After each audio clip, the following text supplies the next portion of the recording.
My name is Miranda Sorrell, and I was 34 the fall my dad died.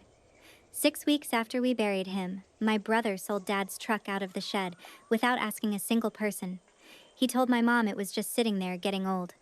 Then the man who bought it called me instead of him. He'd gone under the bed of that truck to check the spare before a long haul, and taped to the top of it was a sealed envelope with my name on it, in my dad's handwriting. Inside were two things: a letter my dad wrote 3 days before he died, and a deed. I didn't say one word to my family about it for 23 days. What happened at Thanksgiving, in front of everyone, is the part they still won't talk about. Welcome back to Hidden Family Revenge. This is where we sit with the quiet ones, the people who kept the peace in their families for years, until keeping it started costing them everything. And we follow what happens the day they finally stop keeping it. If that sounds like somebody you know, you're in the right place. Drop a comment and be sure to subscribe. We buried my dad on a Wednesday, the second week of September, out of the funeral home on the square in Ellery. I picked the casket. I wrote the obituary and read it 4 times looking for the word I'd spelled wrong. I called the church about the meal and told them 80, and 73 came, and I have thought about those 7 empty chairs more than I should. My brother Neil stood at the door in a good jacket and shook every hand that came through it. He said, "Thank you for coming," about 100 times in that soft voice men use at funerals. People took his hand in both of theirs. My mother cried in the front pew at exactly the right moments and told Rhonda Beckhart loud enough for the second row, "Thank the Lord for Neil." I sat on the end and held my dad's reading glasses in my coat pocket because I hadn't figured out where else to put them. Here is the part I want you to understand before anything else happens. I buried my dad on a Wednesday and I sorted mail on a Thursday, because Route 2 doesn't care what kind of week you're having, and there was nobody else in the office qualified to run it. 412 boxes. I know every one of them. I know which mailbox has the loose door, and which one has a wasp nest in July, and which old man waits at the end of his lane at 10:40 because his daughter writes on Tuesdays. That's who I was in that family. The one who knew where everything went. Nobody said one single thing about the property that week. Not one word. That was the last quiet week we had. My dad had congestive heart failure for 2 years before it took him, and in those 2 years I drove him to 61 appointments. I know it was 61 because I wrote every one of them in the pad I keep on the dash. I slept 4 nights in a hospital chair in Heron. I paid his electric bill in February when the disability check ran late, and I never told him I did it. Which is its own kind of stupid, because he found out anyway from the co-op. Neil came out about once a month. He brought a bakery pie and stayed 40 minutes and sat where my dad could see him, and my mother talked about that visit for the rest of the week. That's not me being bitter.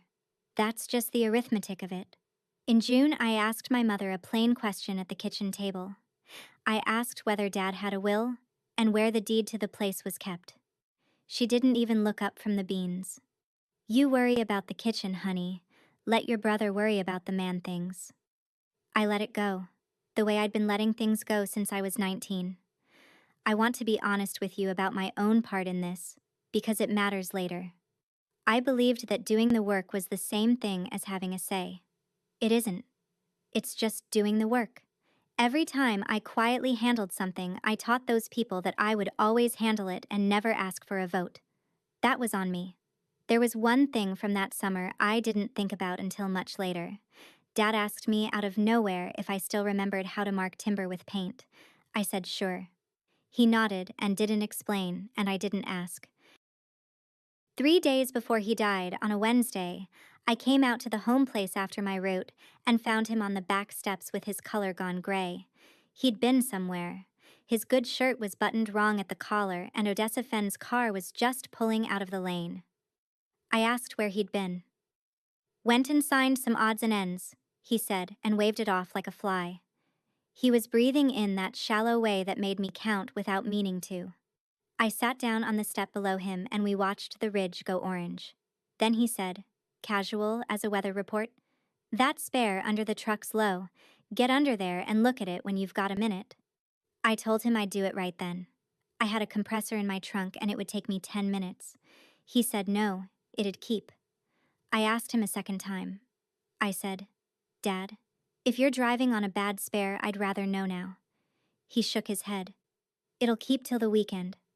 So I wrote it in the little pad I keep on the dash of my mail car, the one where I write which lanes are washed out. Sat. Spare. Dad's truck. That Saturday morning, my mother called me at 6:40. "I want you to sit with one thing about that conversation on the steps, because I've sat with it for a long time. My dad was the man who checked the tires. He checked mine before every winter for 19 years and told me the tread was getting slick like it was a personal insult. In his whole life, he never once asked me to check a tire for him. 9 days after the funeral, I drove the 9 miles out to the home place with that compressor still rolling around in my trunk. The shed had a brass padlock on it that had never been there before. I stood in the gravel and looked at it for a while. The way you look at a word you don't recognize in a language you speak. My mother said Neil put it on. "There's people who'd help themselves to your dad's tools, Miranda." I said, "Which people?" "Out here, 4 miles from the blacktop." And she looked at me like I'd been rude. Neil kept the only key, because Neil was going to come out every week and start the truck so the battery wouldn't die. I asked him for a copy 3 times over 3 weeks. The first time he said it was in his other truck. The second time he said he'd bring it Sunday. The third time he didn't pick up. And then he texted me a thumbs up. Which I've come to understand is what a man sends when he wants the conversation over. When I pushed once more, he called me from a gas station with the pump beeping behind him and used the voice he uses on customers he's about to charge for a part they didn't need. "It's Mom's shed, not yours. Don't make this weird." And then, light, almost friendly, the way you'd tease somebody at a cookout. "Stay in your lane, Miranda. You deliver things, you don't decide things." I said okay and hung up, because I had 11 boxes left on the North Loop and because I have never in my life won an argument by being the second person to raise my voice. I told myself I'd get in that shed Saturday. By Saturday, the truck was gone. Before that, though, there was the family meeting, and I need you to see how that one went. My mother called me Sunday afternoon and said, "Come out, we're all going to sit down together." When I got there, Neil's truck had already cooled off in the drive, and there were 3 coffee cups on the table with rings dried in them. They'd been sitting for 40 minutes. Yvette, my brother's wife, had a legal pad. Neil ran it like a job estimate. Mom needed a roof, and he had a bid for $14,800, and the timber out back was just sitting there eating tax money every year. He said, "Eating tax money, twice."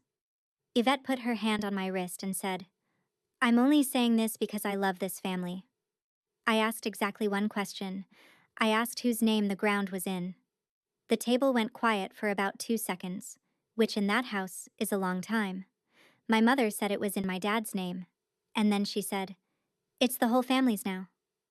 I asked what my part of that was supposed to look like. And my mother reached over and patted my hand and used the sweet voice, the one she uses at the church door, and she said it in front of both of them without a flicker.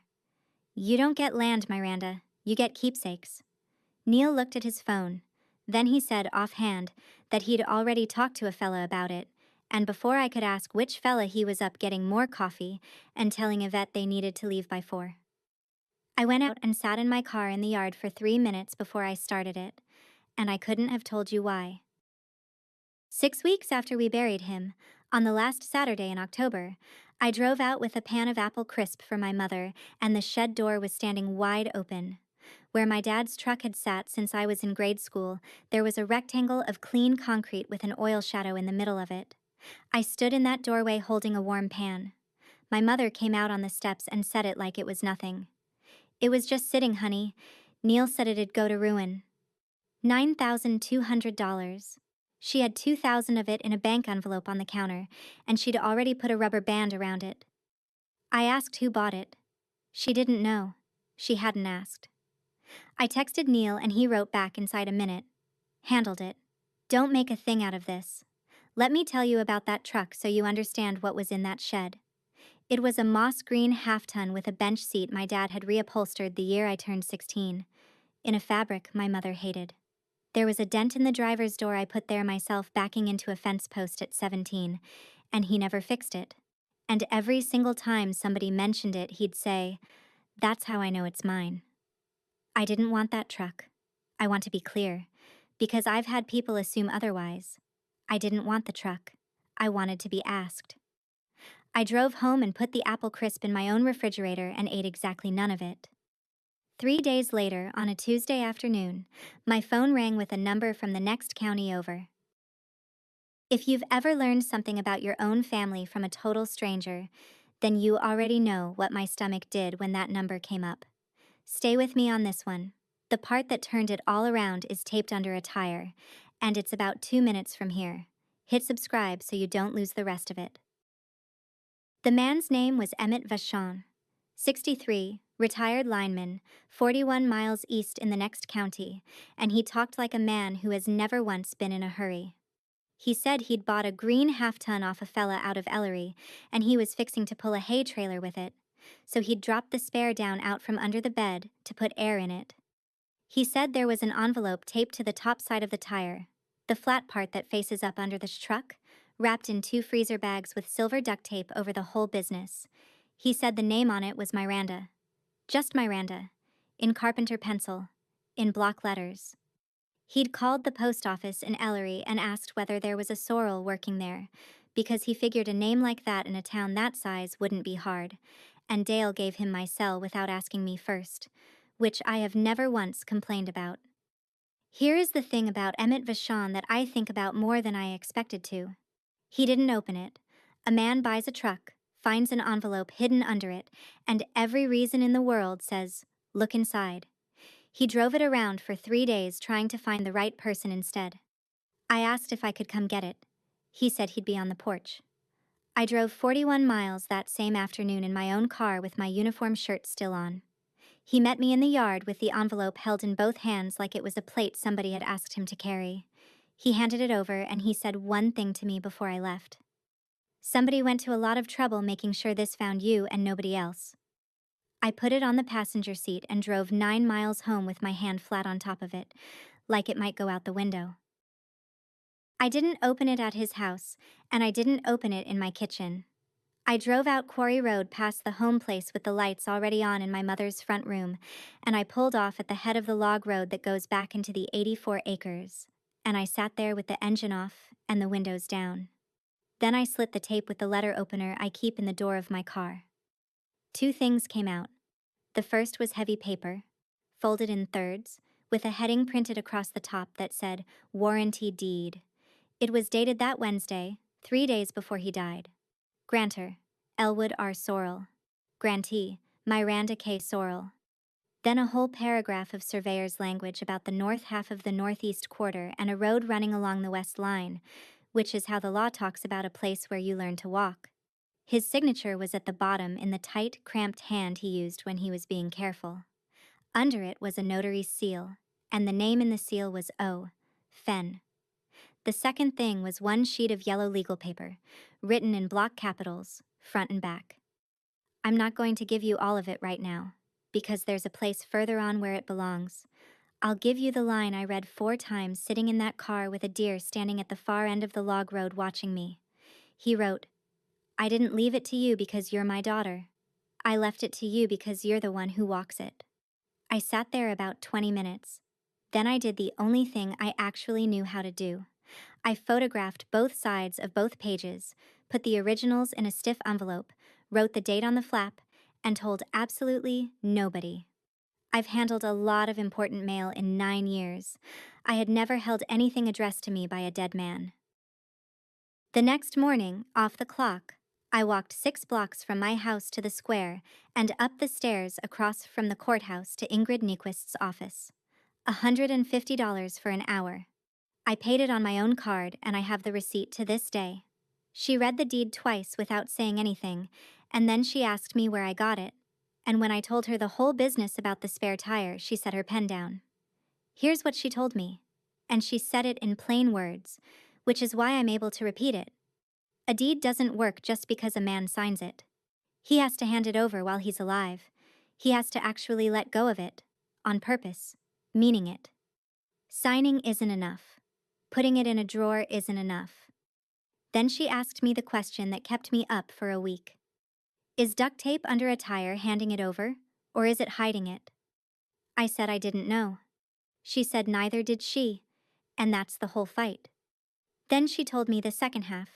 Recording it down at the courthouse doesn't make a bad deed good, but it puts the whole world on notice, and in this state, if you record first and you're honest about it, the law protects you against whoever tries to buy it out from under you afterward.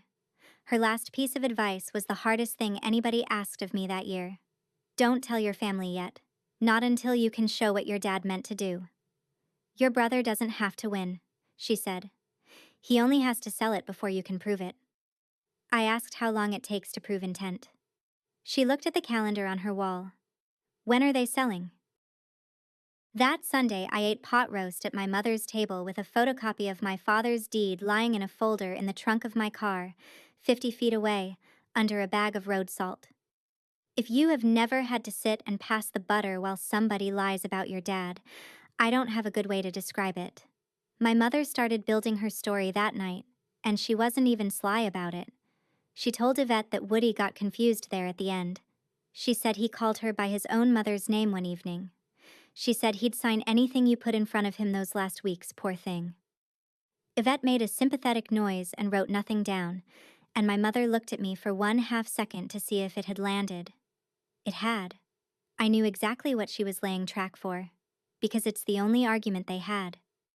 He wasn't in his right mind, and I knew, sitting there with gravy on my plate, that if I opened my mouth, I'd be handing them 3 weeks of warning. So I said the roast was good. Neil said a fellow was coming down next week to walk the back 40. My mother said, well, isn't that good? I washed every dish in that kitchen, wiped the counters down, and left at 7. The way I always do. I washed every dish in that house and didn't say the one sentence that would have ended the meal. On my way to my car, I passed Neil's truck in the dark. There was a folder on the passenger seat, dark green, with some kind of leaf printed on the corner of it. I couldn't read the name from where I was standing. I could read the shape of it. Tuesday on my route, I put a business envelope in a box out at Fairlawn and stopped with my hand still in the door. Same leaf. Underhill Hardwood, out of Wexford. Now, I want to say this clearly, because it matters to me and it ought to matter to you. I did not open that envelope. I don't open anybody's mail, not my brother's, not a stranger's, not on the worst day of my life. What I did instead was finish my loop, park, and call Underhill Hardwood from my own phone like any woman in the county might. I asked whether they had a job coming up on Quarry Road. The girl on the phone didn't even pause. The Sorrel Tract, cruise in the Monday after Thanksgiving, I asked, and I made myself sound bored, what kind of cut it was. She said clear cut. Everything merchantable, stem to stem, then chip whatever's left.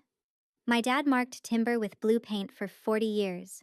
He'd walk a stand in October and put a stripe on the ones to take, and leave the rest standing so the next fellow would know what he was looking at.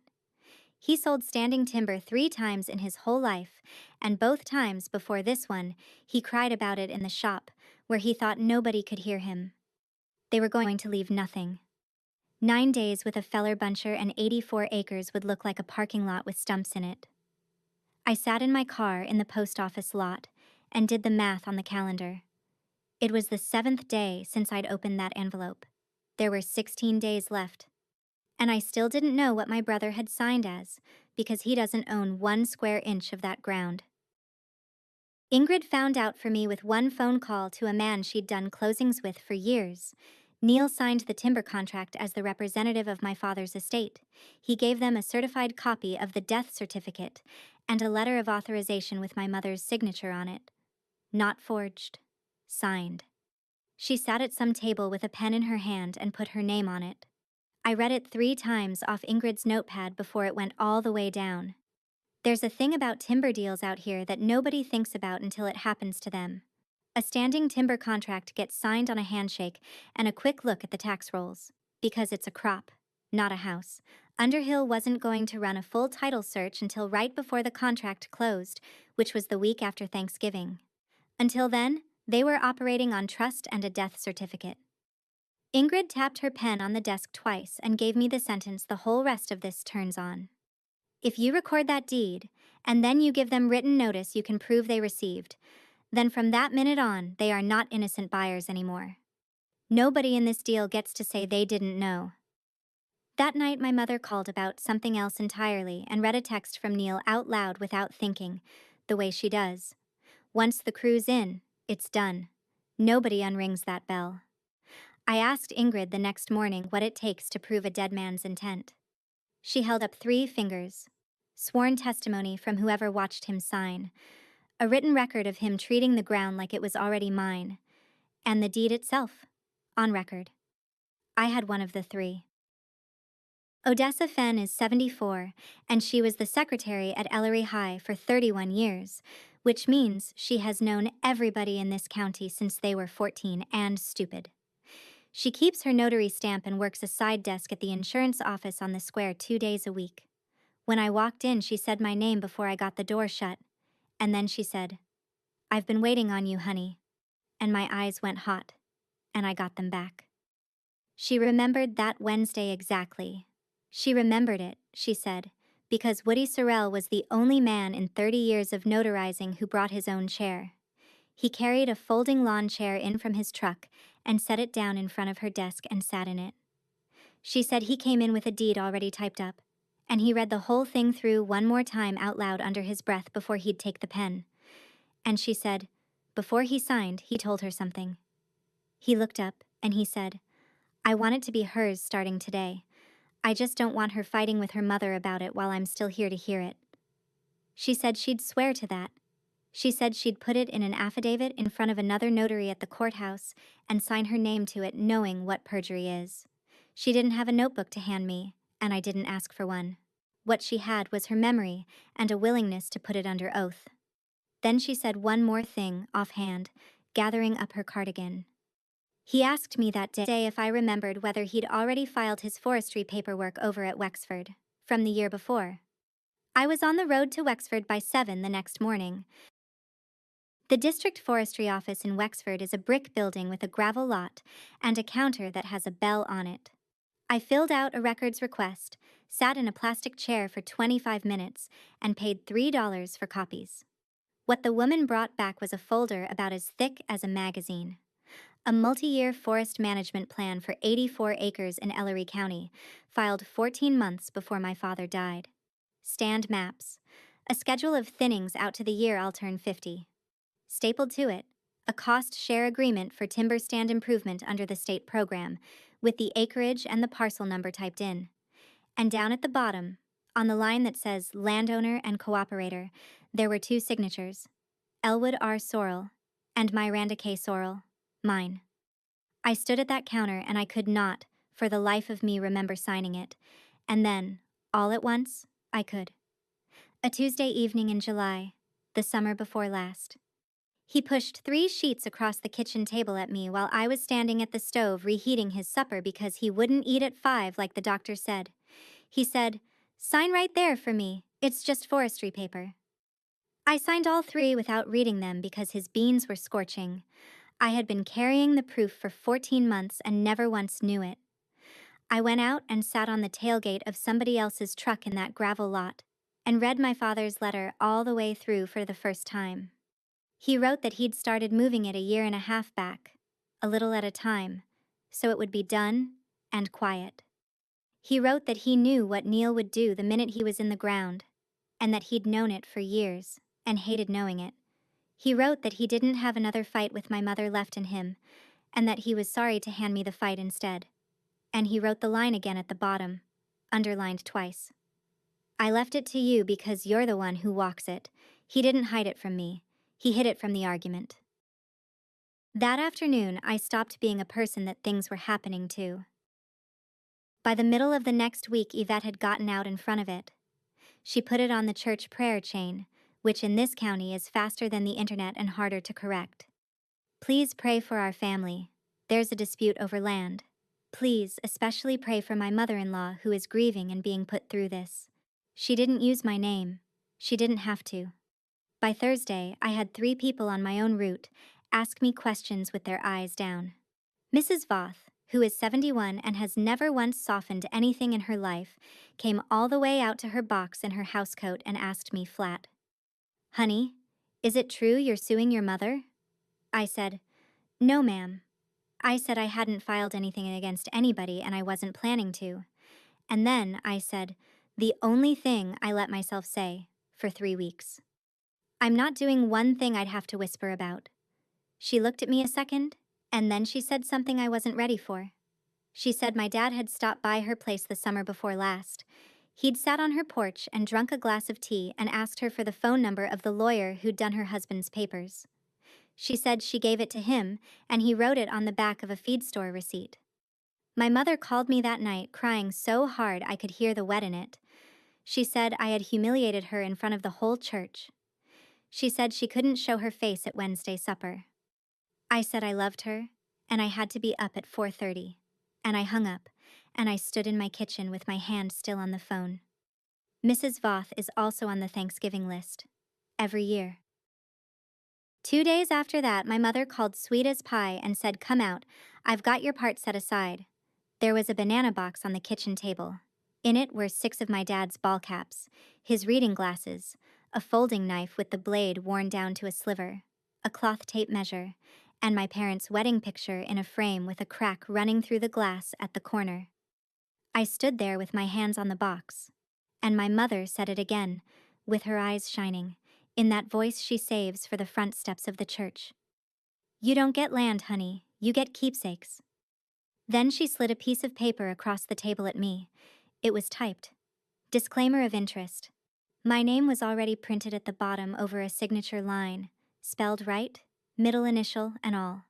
There was a print shop stamp on the back corner with a date on it, and the date was the day after the family meeting, which meant it had been sitting in my brother's truck for 3 weeks waiting for a good moment.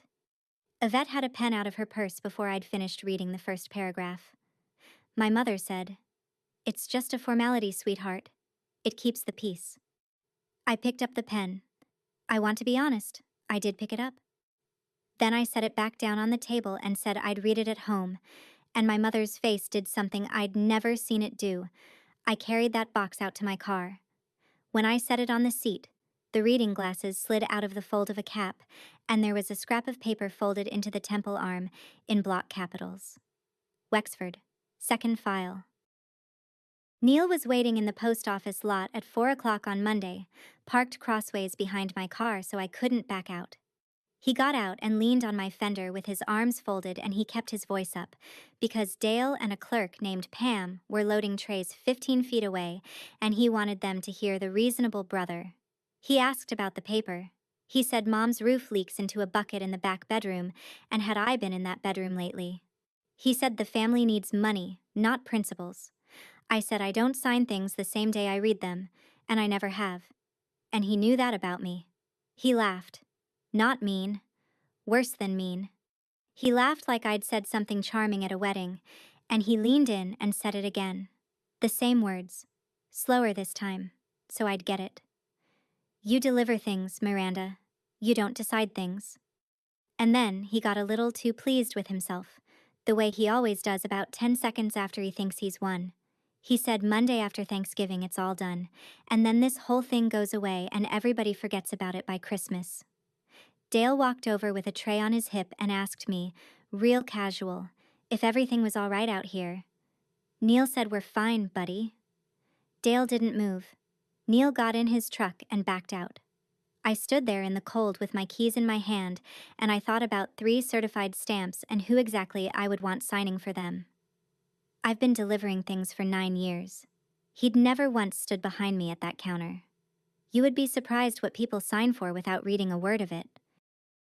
That night, I sat at my own kitchen table on Pike Street until 11 with 4 things laid out in front of me, one at each corner like place settings. The disclaimer, the deed, the forestry file, the letter. I made myself go through the whole ledger, out loud, in my own house, because nobody else was ever going to read it back to me. 61 appointments, 4 nights in a chair in Heron, the February electric bill, the Christmas Eve I spent under the sink at the home place with a pipe wrench while everybody ate, The 3 years I made my mother's Sunday roast because she couldn't read a recipe after her eyes went. And what I got for all of it was a banana box and a typed page with my name already printed at the bottom. I sat there dry eyed and I did not tear that disclaimer in half, and I want to tell you why. Because it's the only thing I did that whole month that I'm actually proud of. Tearing it up would have felt good for 9 seconds. Instead, I put it in a folder, wrote the date I received it on the tab, and filed it with the rest. Every time I had absorbed something quietly, I had taught those people that I'd never ask for a vote. That was over now, and it wasn't going to be over because I yelled. I wasn't going to argue with my mother. I was going to file. At 7 the next morning, I called the office and took a half day, which I had not done in 4 years, and Dale asked me twice if I was sick. The recorder's office in the Ellery County Courthouse is on the ground floor, down a hall that smells like floor wax and old radiators, and there's a wooden counter worn pale in 2 spots where people have been leaning on it since before my father was born. I walked 6 blocks in my own coat, not my uniform, on my own time. The clerk was a woman about my age with a cardigan and reading glasses on a chain, and she was not impressed by anything, which I appreciated. She looked at the deed. She checked the legal description against the plat book without being asked. She handed me a real estate transfer declaration and a grantor-grantee statement and pointed at the boxes with a pen. I filled them in standing up.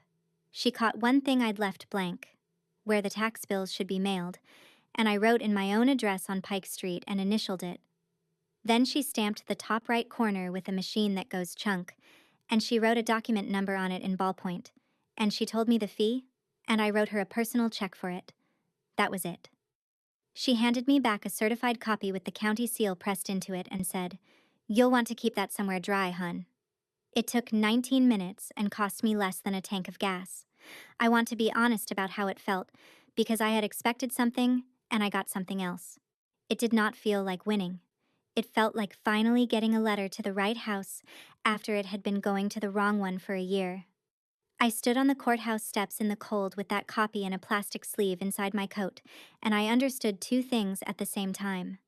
My brother's whole plan was now a lie he had already told other people, and nobody in the world knew it yet, which meant it wasn't worth a thing. If you're watching this and your folks are still here, ask them one question tonight. Not how much, not who gets what. Just this. Where is it written down and who has a copy? It took a dead man's handwriting under a spare tire for me to learn that. If this is landing somewhere for you, drop a comment and subscribe, and let me finish telling it. The next day, I mailed 3 letters, and I did it at the retail window of the same post office where I work, after my shift, out of my own wallet. I want to say why, because somebody always asks. If I had run those through the back, or used one strip of office tape, my brother would have spent the rest of his life telling people I used my government job against my own mother. So I stood in line behind Mr. Ostrander and his Christmas boxes like anybody else, and Pam waited on me, and I paid retail. Certified mail, return receipt requested, all 3. The first went to Underhill Hardwood in Wexford with a copy of the recorded deed, document number, and county stamp right there on the face of it. The second went to the attorney handling my father's estate, the one my mother hired, with the deed and a copy of Odessa's affidavit. The third went to the title company Underhill uses, because Ingrid said the title company is the one that actually stops a closing. There was no threat in any of them. No lawyer language, no demands. No, you'll be hearing from anybody. Each one said the same plain thing. This ground is deeded and recorded to me. Here's the number. Here's a copy. Please govern yourselves accordingly. Certified mail isn't for scaring people. It's for making sure that later on, nobody gets to stand up and say they didn't know. And I did not send one to Neil. Ingrid was firm about that. The buyer is the one who takes the loss. And my brother was the only person in this who could still destroy something if you gave him a week's head start. 9 years on that route taught me the part most people get backwards. Sending it is not the important half. The important half is who signs. Thanksgiving was 8 days out. On Thursday, Odessa Fenn walked into the courthouse in her good coat and signed her affidavit in front of the notary from the county clerk's office, because a notary can't notarize her own statement. She wrote it out plain that Woody Sorrell came into her office on the Wednesday in question, that he brought his own folding chair and sat in it, that he read the deed aloud under his breath before signing, and that he said he wanted it to be his daughter's starting that day, and only wanted to spare her a fight with her mother while he was living. She signed it knowing what perjury means, and she said so to my face on the courthouse steps. Then I went upstairs to the assessor's office and pulled the property card on the parcel, which anybody can do for the asking. The mailing address for the tax bill on those 84 acres had been changed the previous tax cycle, changed to my post office box, on a form my father filled out and signed himself, in April of the year before he died. Ingrid laid the three of them out on her desk side by side.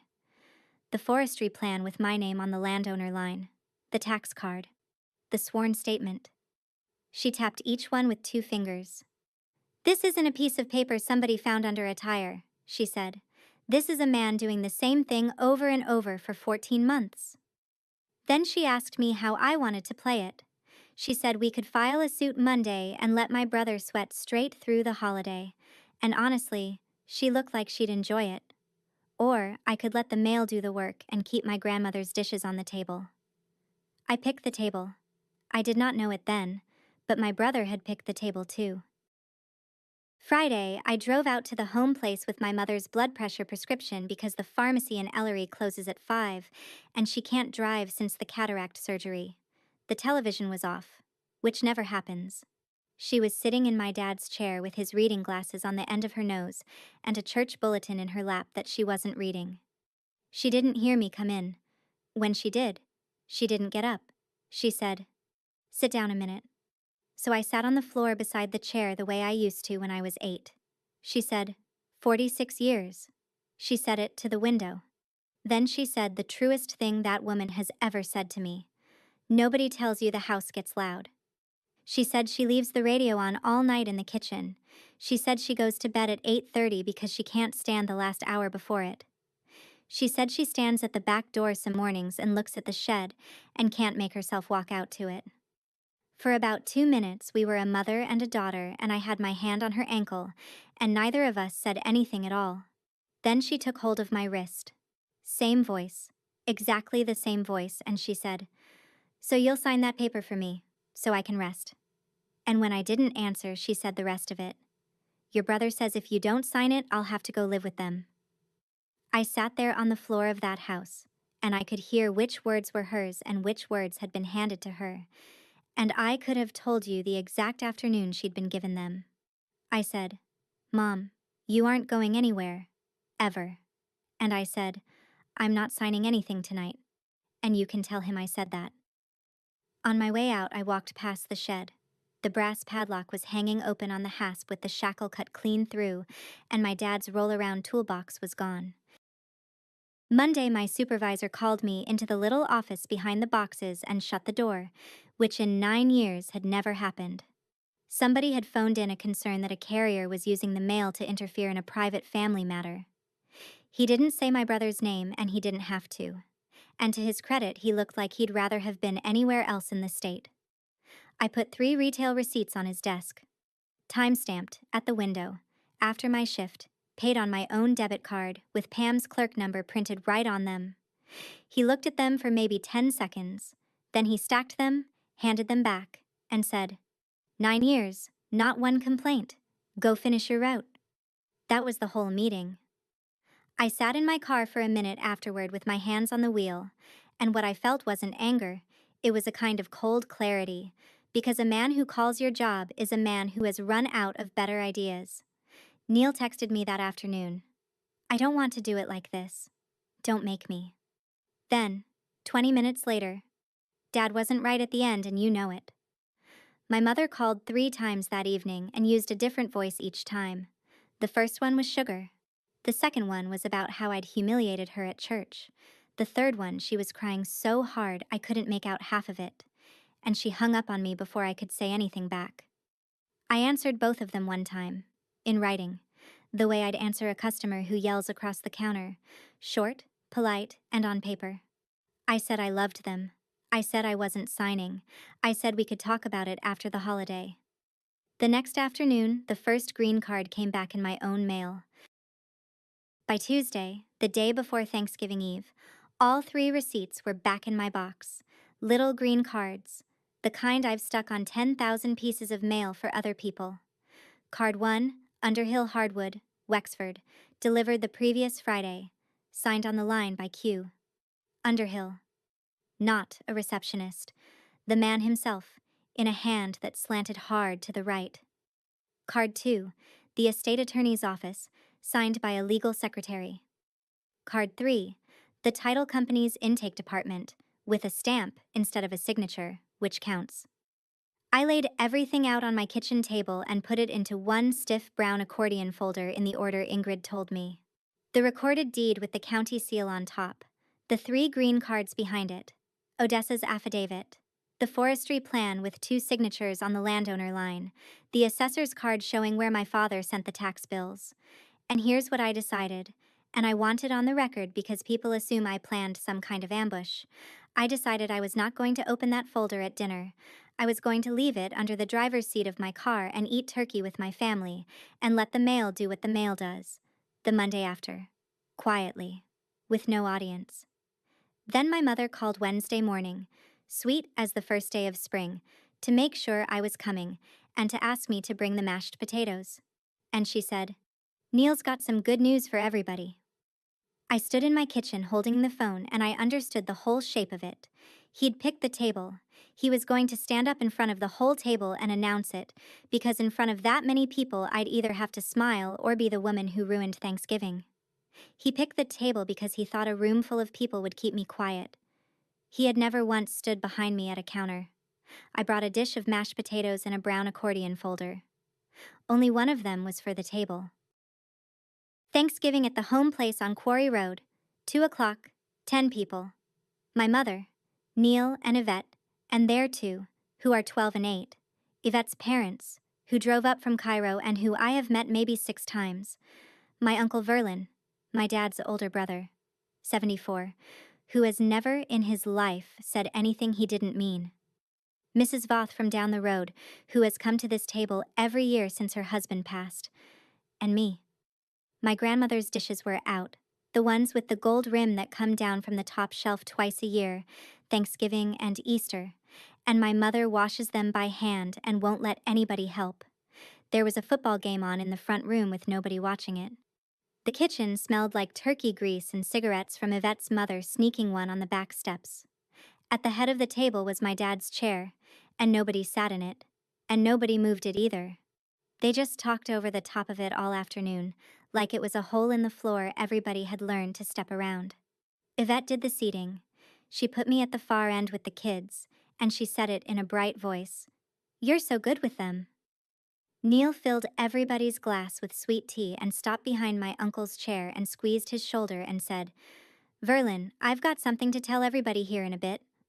My folder was under the driver's seat of my car, 60 feet away, out past the porch light. My mother tapped the side of her glass with a spoon. My brother stood up with his tea glass in his hand like a man giving a toast at a wedding. He talked about Dad for about half a minute. He said Dad worked hard. Dad never asked anybody for anything. Dad would have wanted this family taken care of. Yvette's mother said, "Amen."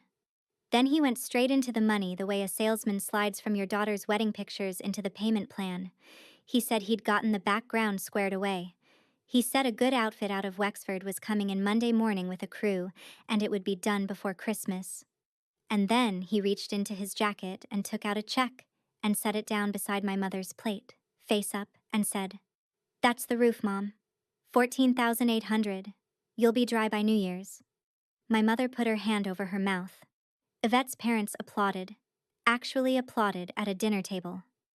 Mrs. Voth did not clap. She put her fork down and looked at the tablecloth. Verlin didn't move at all. Neil stayed standing, and he looked down the length of that table at me with an expression I can only call generous, and he said, "I know some people are going to feel some kind of way about this, but this is what grown folks have to do." His boy, the 12-year-old, asked whether they were cutting the woods where the creek is. Neil said, "We'll talk about it later, bud." The 8-year-old asked if the deer stand was coming down. Yvette told them both to eat. My mother put her hand on my brother's arm and looked straight down the table at me. I didn't stand up. I put my fork across my plate, and I asked one question in the same voice I use to tell somebody their package is at the annex. I said, "Neil, what did you sign that contract as?" He answered it smooth, because he'd said it before to somebody else. Representative of the estate. He had Mom's letter of authorization, all above board. The lawyers got a copy.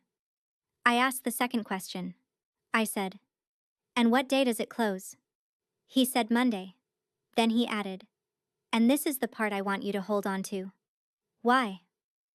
My mother did not let it get to a third question. She set her hand flat on the table and she said it in her church voice. Warm, pitying, loud enough for Yvette's parents at the other end. "Miranda, you don't get land. You get keepsakes. Your father told me that himself." That last part was a lie. Not a shading. Not a memory gone soft. A lie told about a dead man at his own table over his own dishes, with 9 people listening, and I knew the precise square inch of paper that proved it. Everybody was looking at me. The 12-year-old had stopped chewing. I said, "Excuse me a minute, I need to get something out of my car." Yvette said, "Oh, don't make this weird." I said, "I'm not making it weird, Yvette, I'm making it clear." And I got up and went out through the kitchen. The screen door banged once behind me, 60 feet of gravel, and then it banged again. I came back in with a brown accordion folder and I did not walk to the head of the table. I stood behind my own chair at the kid end, where they'd put me, and I opened it and I set things down one at a time, sliding each one toward the middle where the gravy boat was, and I said one short line with each. First, the deed with the county seal pressed into the corner and the document number in ballpoint. Dad signed this 3 days before he died. I recorded it 9 days ago. Second, Odessa Fenn's affidavit. Odie notarized it. That's her statement, sworn, at the courthouse. Third, the forestry plan. That's his signature and that's mine, 14 months before he passed. Then the fourth thing, I took the green card with Q, Underhill's slanted handwriting on it, and I slid it all the way down the table until it stopped against my brother's plate. The mill signed for my letter last Friday, that's his name on it.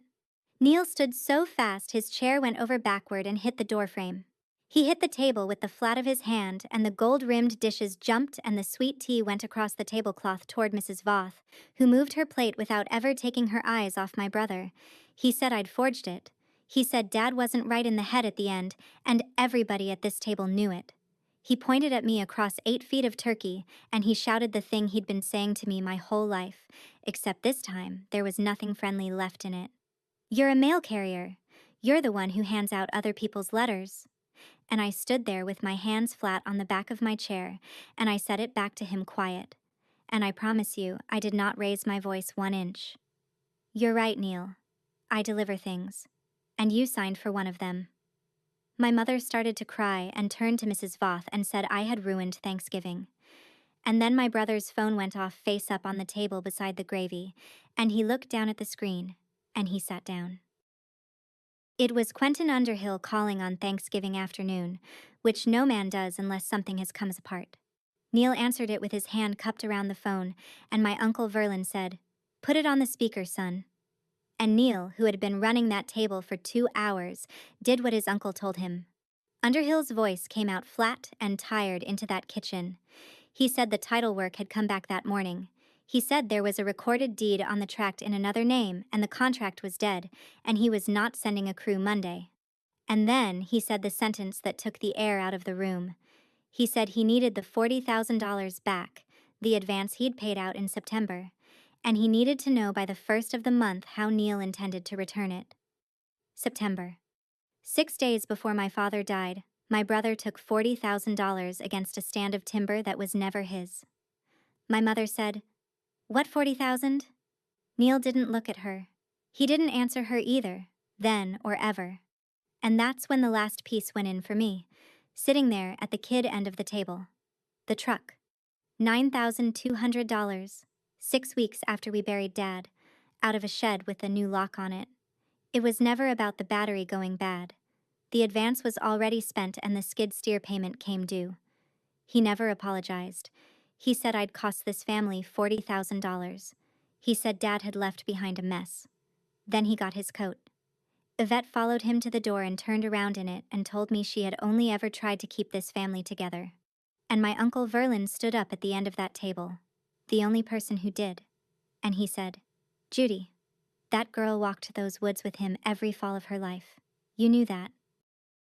Underhill Hardwood killed the contract in writing the following Tuesday, and on the 2nd of December my brother signed a repayment agreement for the $40,000 at their office in Wexford, 3 years, monthly. Nobody sued anybody. The check he laid beside my mother's plate came back marked insufficient funds 9 days later, and she found that out from the bank and not from me, and the returned item fee was $35, and she paid it. The skid steer got picked up out of his driveway in February. I had Ingrid draw up one page and I signed it, and my mother signed it at her own kitchen table with the radio on. It says, "My mother lives at the home place for the rest of her life, that I pay the property taxes and the insurance, and that the roof gets replaced." It got done the 3rd week of March and it cost $14,200, $600 less than the bid my brother waved around.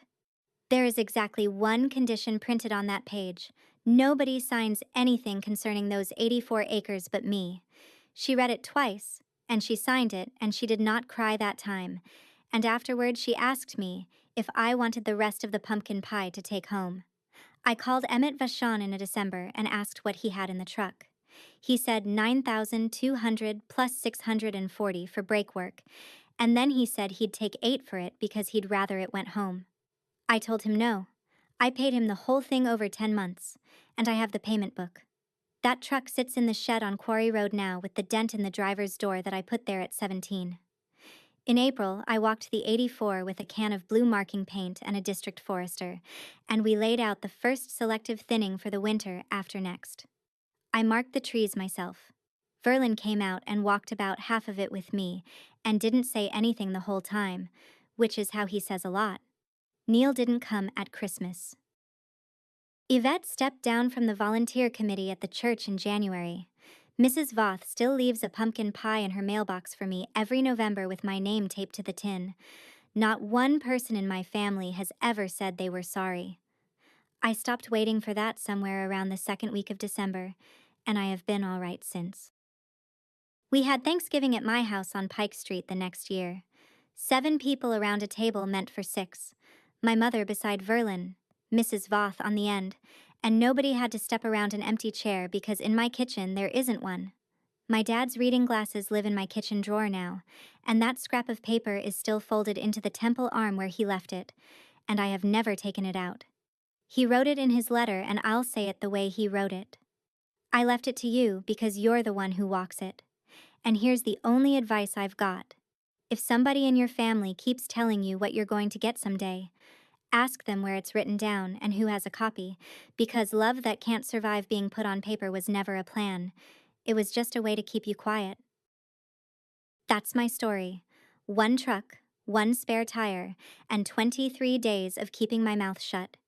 If this reminded you to ask your parents where the deed is, take that as your sign and do it this week. And if you know a woman who's always the one doing the work and never the one deciding, send this to her. Drop a comment, hit subscribe, and I'll see you in the next one.